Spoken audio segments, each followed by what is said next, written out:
The growing threat from Russia, that is top of the agenda for European politicians and security experts meeting at the Warsaw Security Forum. Now, ahead of talks, the foreign ministers of Germany, France, and Poland met separately as part of what is known as the Weimar Triangle. They discussed Russian incursions into NATO airspace and Europe's continued support for Ukraine. Now, speaking via video link, Ukrainian President Zelenskyy offered to help build a joint air defense shield with allies to protect against threats from Russia. Well, for more, I'm joined now by James Black. He's the Deputy Director of the Defense and Security Research Group at RAND Europe. Mr. Black, it's good to have you with us. The Ukrainian President Zelenskyy, he wants Europe and Ukraine to build a joint aerial defense system. How feasible is this? So Ukraine clearly is a country that's acquired the wrong way, unfortunately, through invasion, a lot of experience over the last 3 years in dealing with the Russian threat, and particularly the air and missile threat, which is, we're seeing Russia attacking Kyiv and other cities kind of nightly. And obviously we're seeing Russian military also going after Ukrainian military positions along the front line. So Ukraine absolutely has a lot to offer the wider Europe in terms of its expertise on Russian tactics and technologies. It's at the forefront of the rapid kind of race, the arms race between, drones and counter drones, missiles, counter missiles, aerial threats and counter aerial threats, and that back and forth on technology. So clearly they have a lot to bring doctrinally, technologically, but also crucially an industrial base as well that is geared up for wartime in a way that the rest of Europe, unfortunately, is not currently. I'd like to get your take on what we heard just in the last couple of hours from the German Defense Minister, Boris Pistorius. He reportedly said today that a drone wall for Eastern Europe is years away, basically pouring water on the idea for now. Do you agree with that? I think what those sorts of comments speak to really is the complexity of the threat and the fact that there is no silver bullet solution. So it's very easy when talking about air, missile or drone threats to jump to the idea that there's one particular technology or one particular weapon which we can use, which will deal with that threat.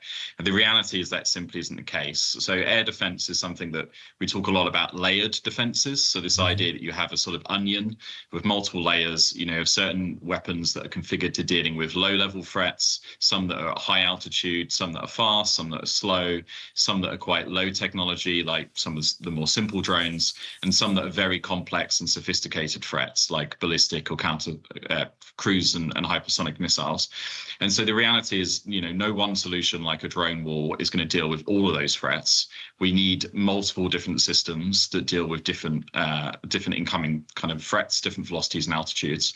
And so, yes, things like drones and counter-drone technologies are absolutely important, but we also need more in the way of traditional air defenses, so ground-based missile systems, but also obviously fighter jets carrying air-to-air missiles, and then crucially the radars, the sensors, and the command and control networks that link all of that up together and give us a clear picture of what's coming towards us, whether that's a threat or not, and then helps us vector in a defensive weapon to deal with that threat as necessary. And, what you're saying here is how you would advise Europe, the European Union, to respond to this situation. Do you see the EU, do you see Europe moving in that direction at the moment? So absolutely, both the EU and NATO, and we saw this at the NATO summit in The Hague earlier this year, have recognized that air defense is a crucial gap in our armories. It's something that really, the average European soldier on operations in the last 30 years hasn't really had to look up. And that's because they've been used to fighting with uncontested air power and also uncontested control of space, access to satellite kind of services, and also unfettered access to the electromagnetic spectrum. So the ability to transmit, radio waves and not have them jammed. All of that has changed, and we now face a threat environment in which there's lots of aerial threats. Technologies like drones have become cheaper and cheaper. They proliferated to a wider range of actors. And of course, there's the traditional threats like aircraft and cruise and ballistic missiles that have been around since the Cold War. So suddenly we've realized that we can't fight the same way we have fought in places like Iraq or Afghanistan or in Africa. And so we need to kind of relearn a lot of that more Cold War style thinking. And some of that is about acquiring weapons, the technology, and so on. But also a lot of it is also about things like training. It's about doctrine. It's about exercises. It's about how we share information with our allies. And it's also about how we bring in the industrial base, because you need to produce a lot of interceptors if you're going to shoot down a lot of drones or missile threats coming towards you. And so it has to be that sort of whole of society, whole of Europe effort that brings in industry, brings in the supply chains, brings in the private sector, and deploys that to deal with this very complex and fast-moving threat. I know you have written about the problem of cost asymmetry, that it is much more expensive to defend against, let's say, drones than it is to attack with them. Could you explain that a little bit to our viewers? Yeah, absolutely. So, you know, we've seen this a lot in places like the Red Sea, where we've had the Houthis attacking shipping with missiles and drones. We've seen it in Israel and Iran, and we've seen it in Ukraine, that you've got $1 million or €1 million, expensive, highly sophisticated air defense missiles going up against, cheap, cheerful $100, $1,000 missiles or drones that are coming their way. And that simply isn't a sustainable proposition to be shooting down those sort of low cost threats using very high cost weapons, partly because of the financial cost that implies, but also because of the difficulty of rebuilding them and remanufacturing stockpiles in a timely manner.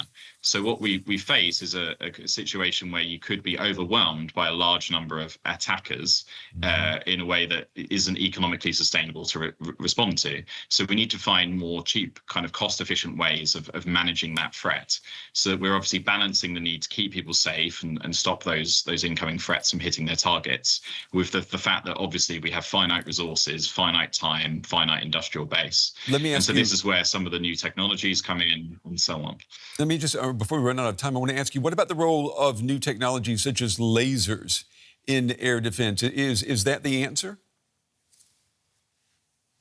So as I alluded to earlier, there isn't a single silver bullet, but absolutely we can add layers to that onion of defenses that I talked about earlier. And one of them is things like high energy lasers or radio frequency weapons, both of which use different bits of the electromagnetic spectrum to take out the incoming threat. Now, that sounds like science fiction, but it's something that European militaries have successfully tested. It's something that countries around the world are spending money on.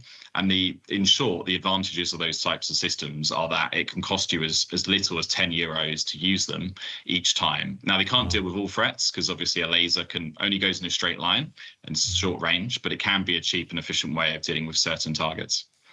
All right, James Black with RAND Europe. Mr. Black, we appreciate your time and your valuable insights. Fascinating discussion. Thank you.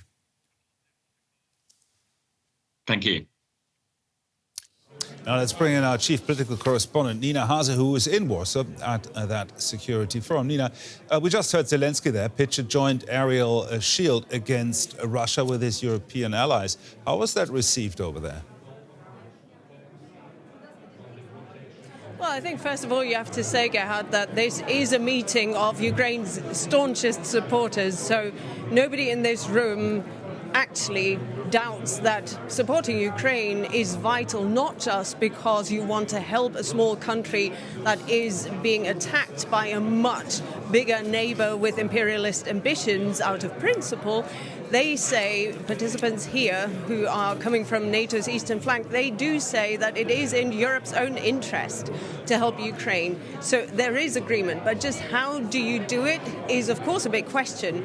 And people are recognizing that Ukraine has learned in a hard way how best to deal with modern day warfare. So there are attempts to integrate Ukraine's knowledge into European security architecture, given especially now the last couple of weeks where we've seen a lot of incursions into NATO skies also from objects that many people here attribute to Russia. Now, as you've mentioned, Russian fighter jets in NATO airspace, GPS jamming in the Baltic Sea, unidentified drones over critical infrastructure. Do you see any kind of strategy emerging from that meeting?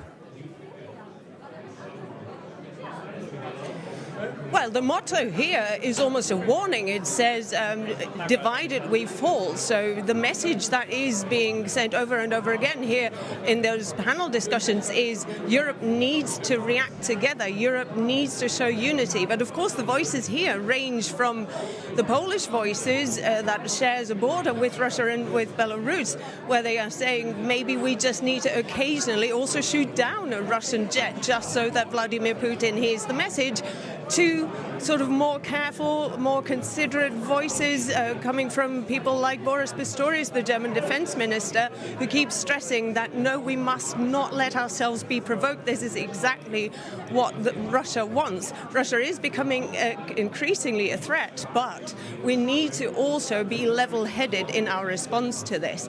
And unity, that is very, very much the message that is coming out of this year's Warsaw Security Forum, that this is vital. And Johann Wadefuhl is also here, so Germany represented on a very high scale. The foreign minister also had a thing to say about European unity. Russia wants to test our resolve. It wants to provoke unrest. This is dangerous, and we must answer them clearly and stand united. Our response is therefore unequivocal.